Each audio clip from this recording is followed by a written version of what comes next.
s'est donné, mon Dieu s'est donné. je ne peux imaginer combien ça coûterait. À la croix, il a pris ma place. mon Dieu s'est donné. il a pris ma place, Il a pris ma place. Il a pris ma place. Oh, Jésus a pris ma place. Il a pris ma place. Oh oui, Il a pris ma Bonjour peuple de Dieu. Je voudrais dire ma gratitude au docteur, à l'église Rainbow, communauté évangélique, de m'avoir dit ce matin pour apporter le message à nos bien-aimés qui seront relâchés dans l'arène. Et je me sens vraiment beaucoup honoré. Je voudrais dire bonjour à Papa Eroumé, à tous les serviteurs de Dieu ici présents. C'est difficile de prendre la parole quand il y a ces éminentes personnes parce que ce n'est pas évident. Donc dans la modestie, je voudrais que vous m'écoutez simplement avec tout ce qui pourra avoir comme manquement, comme insuffisance, mais que nous ayons le cœur tourné vers Dieu pour comprendre ce que Dieu veut que nous saisissons. Alléluia. Seigneur, nous te bénissons ce matin parce que tu es Dieu. Et ta parole est une lampe à nos pieds. Laisse que, mon Dieu, mon God, nous soyons inscrits dans ta parole. Et que cette parole nous apporte le confort. Amen. Actes des Apôtres, chapitre 13, du verset 1 à 3. Lui second. Il y avait dans l'église d'Antioche des prophètes et des docteurs. Barnabas, Siméon appelé Niger, Lucius de Cyrène, Manaën qui avait été élevé avec Hérode le tétrarque et Saul. Pendant qu'ils servaient le Seigneur dans leur ministère et qu'ils jeûnaient, le Saint-Esprit dit: mettez-moi à part Barnabas et Saul pour l'œuvre à laquelle je les ai appelés. Alors, après avoir jeûné et prié, ils leur imposèrent les mains et les laissèrent partir. Alléluia. Je disais tout à l'heure, bien-aimé dans le Seigneur, que le thème de notre partage sera l'église modèle. Il y a beaucoup d'églises, et il y aura encore beaucoup d'autres églises, mais il faut qu'il y ait une église modèle. Une église qu'on peut appeler l'église fanion, l'église phare, l'église de référence. Et la question qu'on peut se poser, c'est de savoir, est-ce que au milieu de nous, nous pouvons trouver. Et pour avoir une église modèle bien aimée, il y a des piliers, il y a des préalables, il y a des indicateurs, où il y a des bases, où il y a des principes. Et si nous n'avons pas ces bases, ces principes, nous pouvons nous-mêmes nous catégoriser. Parce que l'église a une vision et une mission. Et une église qui n'a pas une vision et une mission, qui ne comprend pas la vision et la mission du Seigneur Jésus-Christ, est une église qui est faite simplement pour être en joie. Parce que généralement, une église en joie est un instrument entre les mains du diable. Oui, le diable n'est pas inquiet quand nous chantons. Le diable ne s'inquiète pas de cela.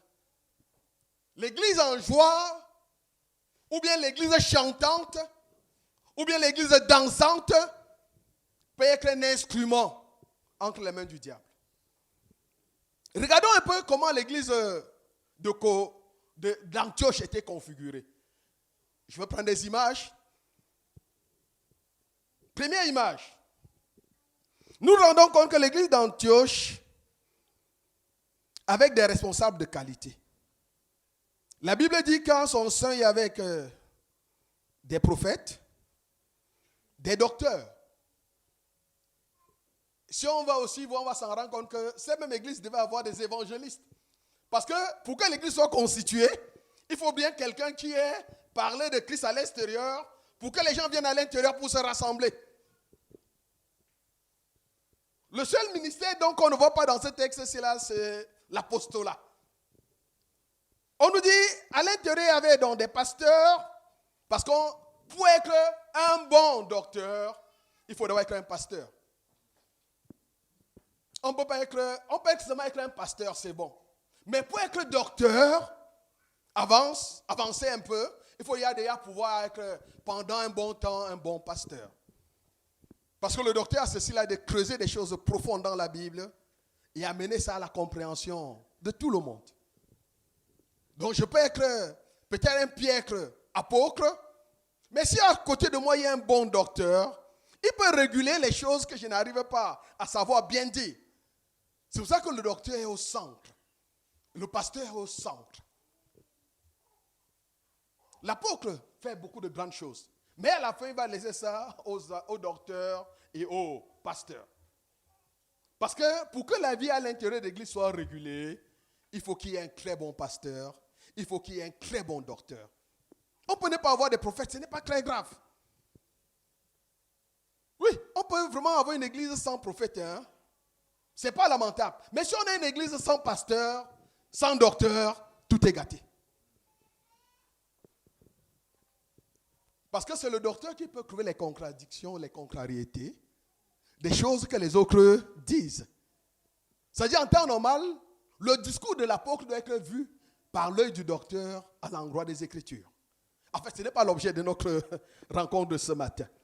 Donc, je disais que cette église avait une très bonne configuration, des responsables calés, des prophètes, des docteurs, je dis les évangélistes, et certainement des pasteurs. Il est manqué en ce sens-là des apôtres. Et nous voyons que dans le groupe des dirigeants, ils étaient 5. Siméon, j'aimais beaucoup la version, là, dit le noir. Simon était noir comme toi et moi, hein? Alléluia. Il était noir, hein? Et si nous fouillons un peu, je me rends souvent compte que nous lisons la Bible sans la méditer, sans la sonder. Siméon était celui qui a créé l'église d'Antioche. Ce n'était pas Paul. Ce n'était pas les apôtres.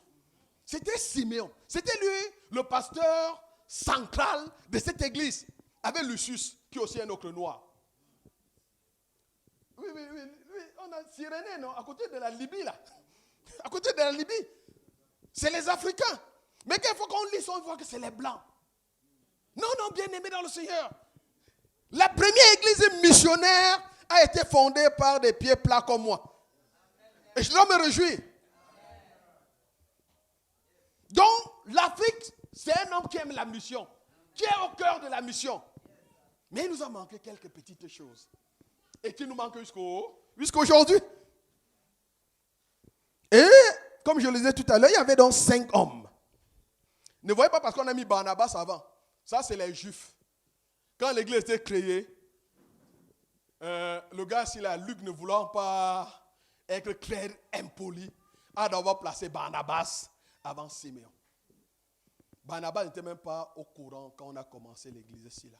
On l'a seulement envoyé d'aller regarder, d'aller voir. Et ce n'est pas pour rien que si vous lisez bien les Écritures, vous allez vous en rendre compte que on a commencé à appeler l'église d'Antioche les chrétiens, avant même que Paul, Barnabas ne s'y retrouvent. Donc c'était nous là. C'était à nous. Et c'était par nous qu'on s'est rendu compte qu'on avait les qualités de Christ. Ces qualités-là est partie où? C'est la question qu'on peut se poser. Et si nous regardons un peu les noms de ces grands hommes-là, on va dire Siméon. La signification de ce nom, c'est dit l'Éternel entend et répond. L'Éternel entend et il répond. Et nous pouvons voir les personnes qui ont porté ce nom dans la Bible, dans Luc 3. Celui qui a reçu Jésus, un des fils de Jacob. Donc voilà quelques personnes dont la Bible dit qu'ils ont porté le nom de Siméon. Barnabas veut dire le fils de l'exhortation. Lucius ou Lucia est une signification inconnue. Donc on ne sait pas ce que ça signifie. Ça veut dire que dans le dictionnaire de Dieu, les noms Luc on ne connaît pas à quoi ça renvoie.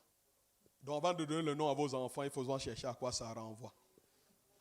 Il ne faut pas donner un nom qu'on ne peut pas trouver la signification, qu'on ne peut pas trouver l'explication. Donc Lucius, là, on n'a pas dit à quoi ça renvoyait. Mais on a quand même dit sa région, Cyrène. Donc il était africain. Et il est l'un des seuls à être dans la mission avec Paul. Parce que si vous lisez Romains 16, verset 20, vous allez voir, Paul va le citer parmi son collège apostolique. Donc nous aussi, les Noirs, on a eu des apôtres. Lucius, là, c'était un apôtre. Parce qu'il était dans l'équipe d'apostolat de l'apôtre Paul. Vous ne savez pas ça? Hein? Ok, ça va. Manahen, probablement, devait être un grec. Probablement.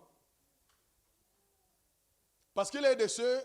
Parce que vous voyez, quand les Juifs sont arrivés à Antioche, un peu partout, à Chypre, la Bible nous dit qu'ils prêchaient seulement aux Juifs. Ils s'intéressaient à leurs frères. Mais quelques-uns comme Simeon, comme Lucius, aussi ont dit, mais comme ici, là, nous n'avons pas de frères, gagnons des frères qui nous soient propres à nous. Ils sont donc dirigés vers les Grecs, prêchant aux Grecs. Donc, bien aimé dans le Seigneur, une église d'abord forte, c'est une église hétéroclite. Si vous êtes ici là seulement les mafas, ça ne sert à rien. Si vous êtes ici là seulement les tout pourris, ça ne sert à rien. Si vous avez voulu retrouver le village que vous avez laissé là, ici, là, c'est perte de temps.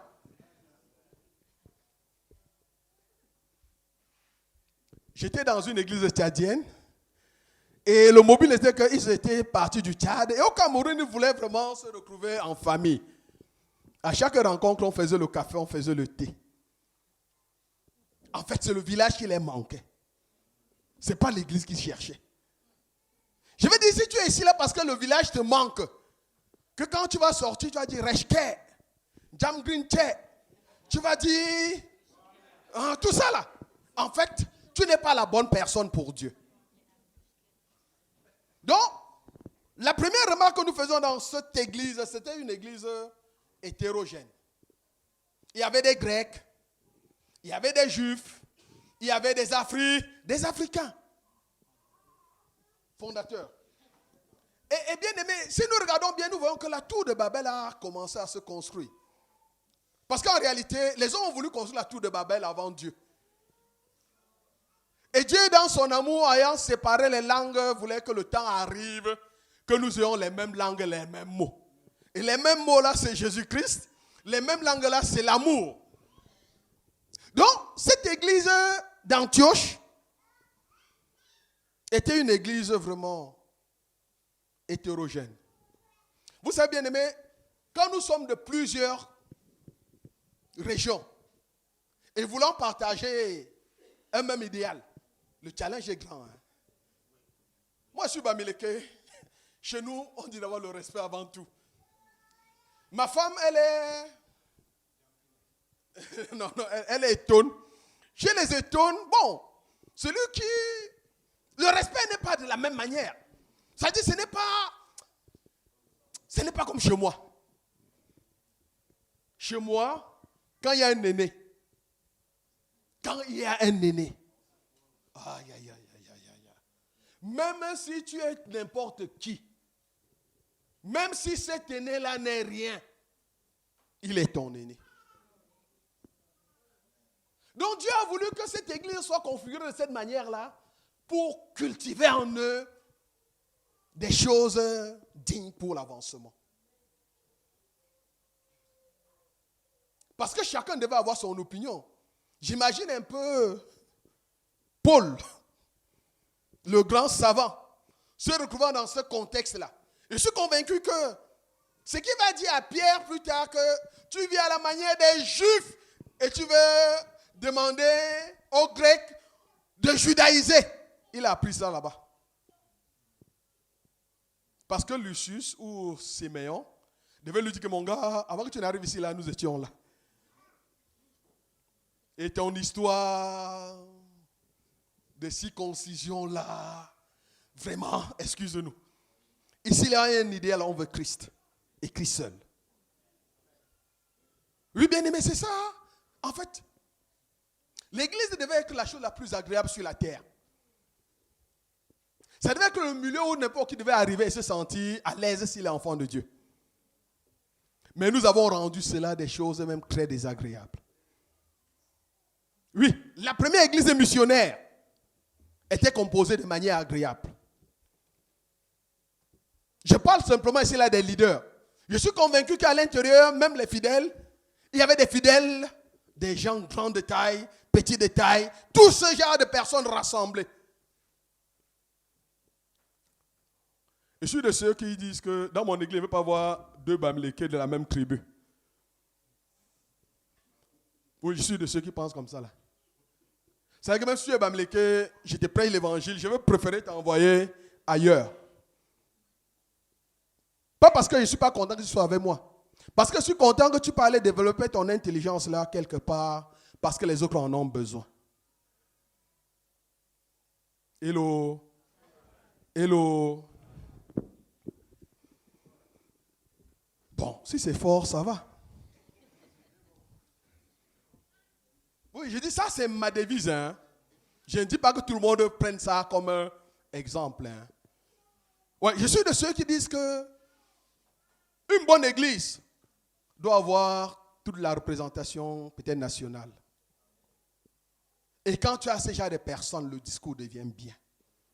Parce qu'avant de parler, parce que nous parlons avec les arrière-plans de nos tribus, de nos villages, de toutes les choses là. Maintenant que tu es en face de quelqu'un qui n'est pas dans ta logique, rien qu'avec mon épouse, pourquoi on trouve le consensus, c'est souvent très grave, hein? Très compliqué. Elle me dit ceci, moi je dis cela. Elle dit non, ça doit être comme ça. Moi je dis que non, moi je pense que ça doit être comme ça. Nous sommes que deux. Nous sommes que deux. Imaginons maintenant dans le collège des pasteurs qui soient 10. De 10 régions différentes. Ce qu'ils vont concocter là-bas sera terrible. Ça veut dire, dans cette situation-ci, il y a ce qu'on appelle l'humilité. En fait, nous parlons souvent de l'humilité. L'humilité, c'est clair qu'on est nombreux. Hein. Quand tu es seul, tu dis que tu es humble, c'est faux. C'est même des conneries. Tu dis que je suis un gars humble parce que tu es seul. Le jour que vous allez vous retrouver deux dans la même spécialité. Docteur peut se vanter parce qu'il est le seul docteur ici, là. Le jour où il y aura un autre docteur comme lui, son discours va changer. Parce qu'en face de lui, il y aura quelqu'un qui va comprendre son message et pourra développer d'autres choses. S'il n'est pas assez humble, pour dire que mon alter ego là, il connaît aussi quelque chose, hein, le conflit va naître. Et la séparation va arriver. Automatiquement. Dans l'église de Corinthe, je veux dire l'église d'Antioche, l'église mère, était bâtie par des pieds plats, par des nez crochus, avec de larges lèvres. Les Blancs ne nous diront jamais cela, mais c'est vrai. Ils citent seulement Paul, comment Paul a avancé. Ils ne citent jamais comment ça a commencé. Ouais. Ici seulement, non, ils vont dire que Paul dit qu'il était juif. Maintenant, là, on va encore dans une autre sémantique. Est-ce que le juif est noir? Alors qu'on dit que le juif est sémite. Beaucoup de gens pensent qu'on dit que le juif est sémite, là, c'est par rapport à la peau. C'était par rapport au nom de Sem. C'est parce que Sem s'appelait Sem qu'on a dit que les juifs sont des sémites. Mais aujourd'hui, beaucoup d'entre nous pensons que quand on dit Sem, là, c'est sémite, là, c'est pour dire qu'il était blanc, qu'il avait une peau différente. Et nous autres, nous sommes ignorants de cela. On va se dire, le juif. Alors que tu es un juif. Et une bonne église bien aimée, comme je le disais tout à l'heure, a une manière de fonctionner. Au verset 2, la Bible nous dit, pendant qu'il servait le Seigneur, il n'y a pas d'appel sans que tu ne sois en train de faire quelque chose déjà pour Dieu. Les histoires qu'on se lève dans sa chambre et dit que Dieu m'a appelé là, c'est faux. Hein? Merci beaucoup. Je disais tantôt que si un jour il vient te dire que Dieu m'a appelé à faire ci ou ça, ne prends pas ça au sérieux. C'est moi qui ai dit. Toi, tu as dit quoi? Alléluia. Ce qui est intéressant dans ce texte, c'est que les saints, on peut se mentir 2 fois, mais on ne peut pas se mentir 3 fois. On ne peut pas se mentir 4 fois, on ne peut pas se mentir 5 fois. C'est-à-dire si nous sommes 5 en train de faire une chose, 2 personnes peuvent mentir, mais les 3 autres là peuvent voir les choses différemment. Et c'est dans cette différence qu'on peut commencer à chercher qui a raison, qui voit bien, qui ne voit pas bien. Et c'est ce que Dieu a permis. Donc, bien aimé dans le Seigneur, cette église, la Bible nous dit qu'ils étaient en train de travailler. C'est en travaillant. C'est en se mettant en évidence que Dieu parle. Dieu ne parle jamais aux paresseux. Détrompons-nous. Dieu ne parle jamais à celui qui ne fait rien. C'est même pendant que tu vas cultiver que Dieu va te parler comment bien cultiver ton champ. Si tu ne cultives pas, n'attends pas que Dieu te parle concernant le champ. Je me souviens, je m'excuse, je suis de profession du génie civil.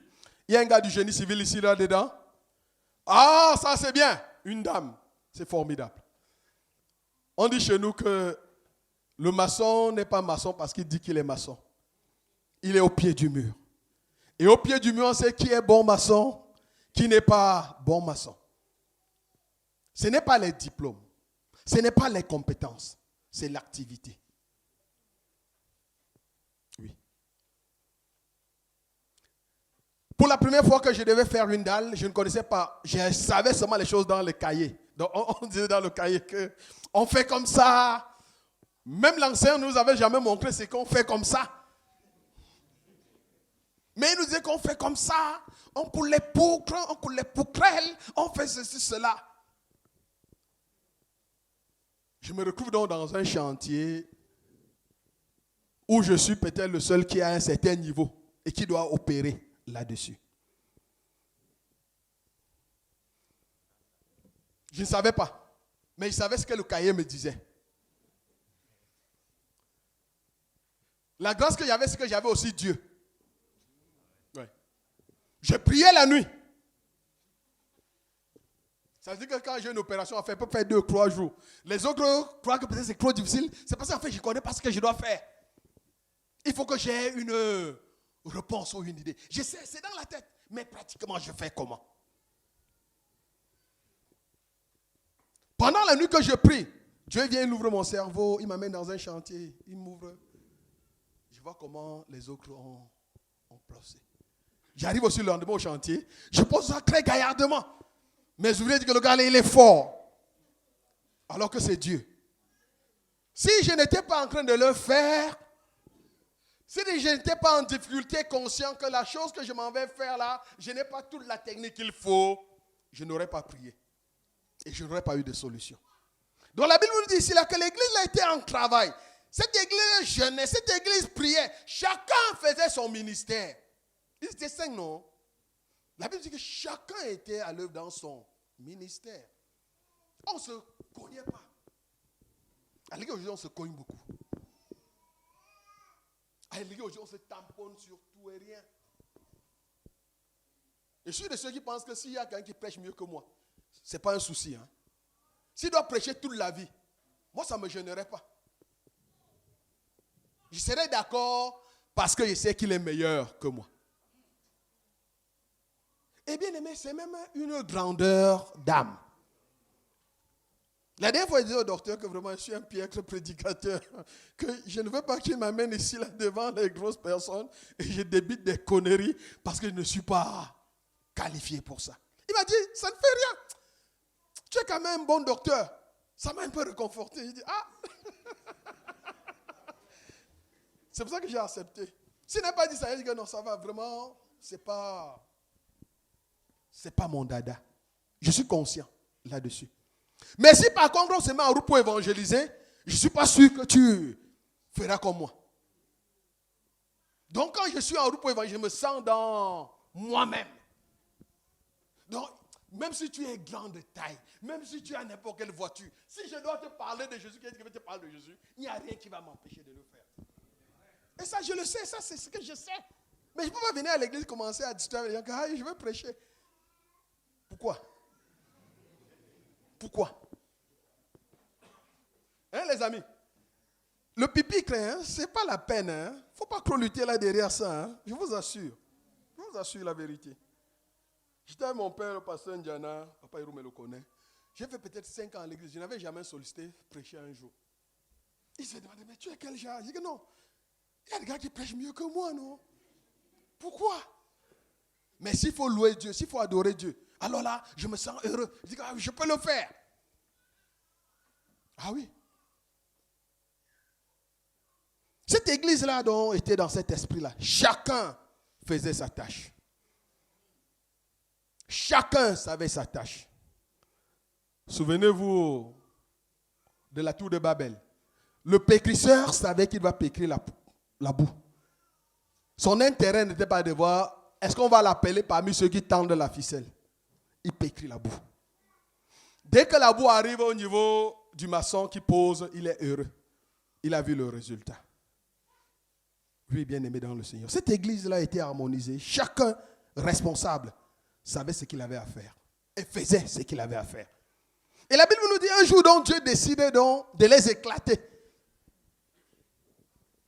Ce n'est pas les hommes.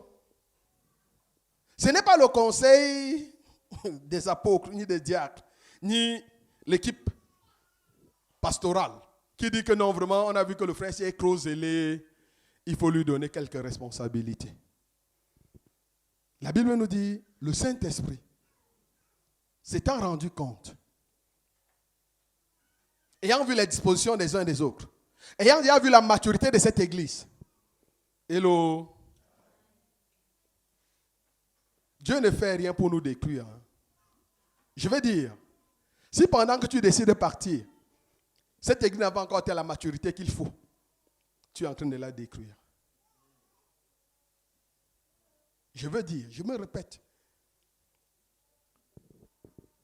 si, pendant qu'une église veut mettre un des siens en mission, et que l'église missionnaire n'est pas assez mature, elle te détruit et toi tu la détruis. C'est très important. Je veux dire, si la communauté évangélique a voulu céder pour tes beaux yeux et qu'elle-même n'est pas encore mature pour comprendre un certain nombre de choses et que toi tu es pressé, ton départ va te détruire et ton départ va les détruire. C'est ça que la Bible nous dit. Prions ensemble, Dieu jugeant l'opportunité, Dieu jugeant l'intérêt, Dieu jugeant la nécessité, décide. Il dit, mettez-moi à part Saul et Barnabas.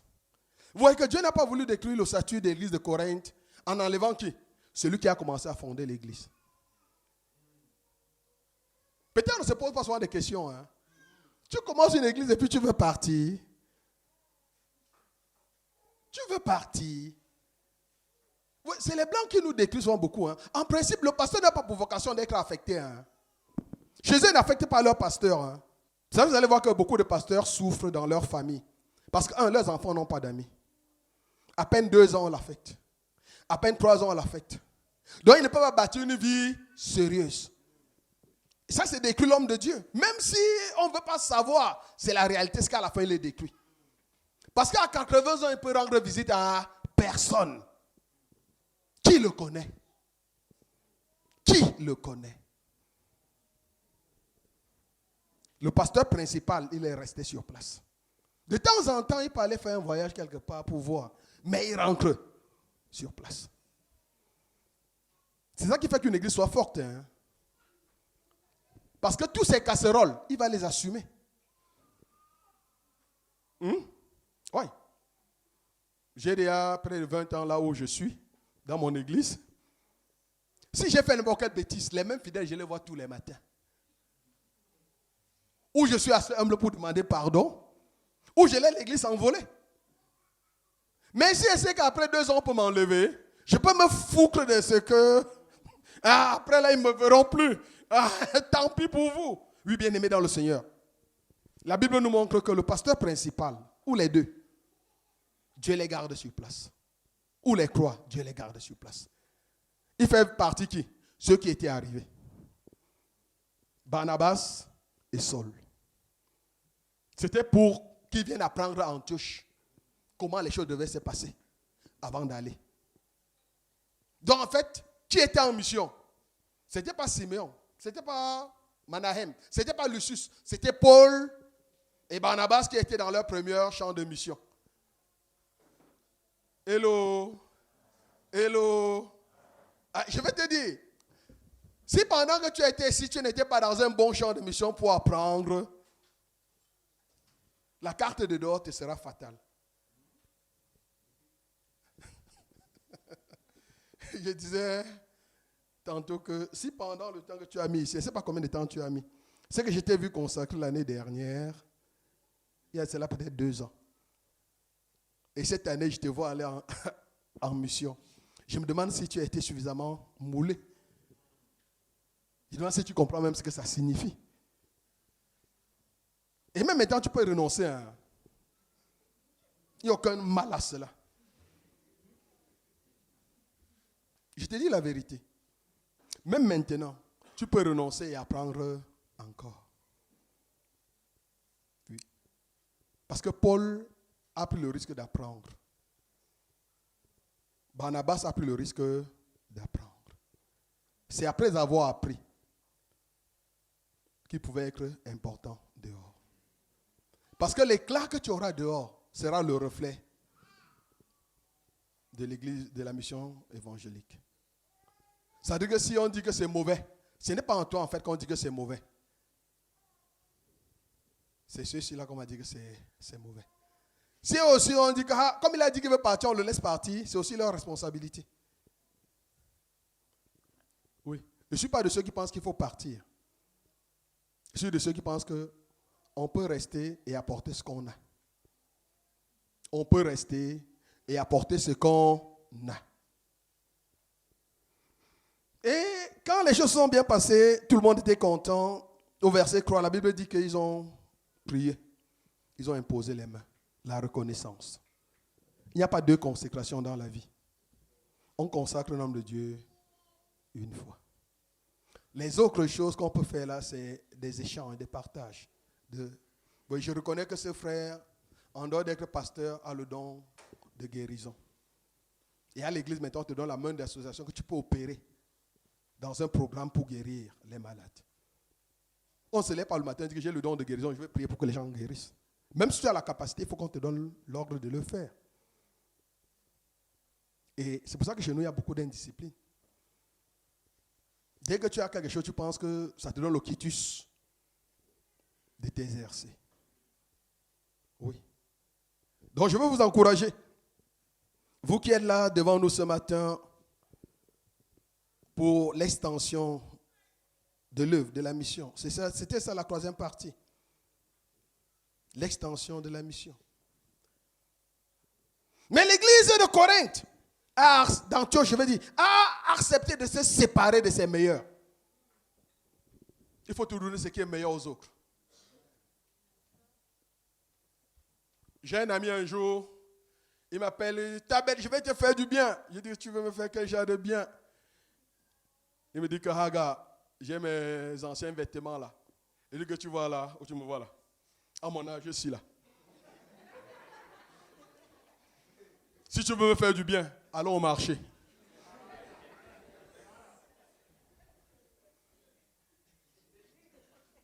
Et il n'est pas allé.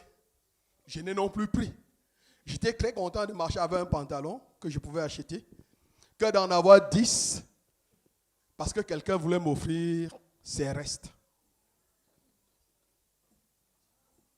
Les Africains aiment bien ça. Mais ceux de nos pères donnaient les meilleurs. Retrouvons cette noblesse dans notre esprit, de donner aux autres ce qui est de meilleur. Il ne faut pas seulement donner ça aux blancs. Quand le blanc arrive, on tue le bœuf, on lui donne. Quand ton frère arrive, tu dis que tu as le bakourou à la maison. Mais nos pères ont pensé donner au monde ce qu'ils avaient de meilleur. C'est parce qu'ils ont donné le meilleur que l'évangile a atteint là où il a atteint. Donc nous devons dire merci à l'église d'Antioche. Et si la communauté évangélique va être comme Antioche, elle devrait donner ses meilleurs à l'extérieur.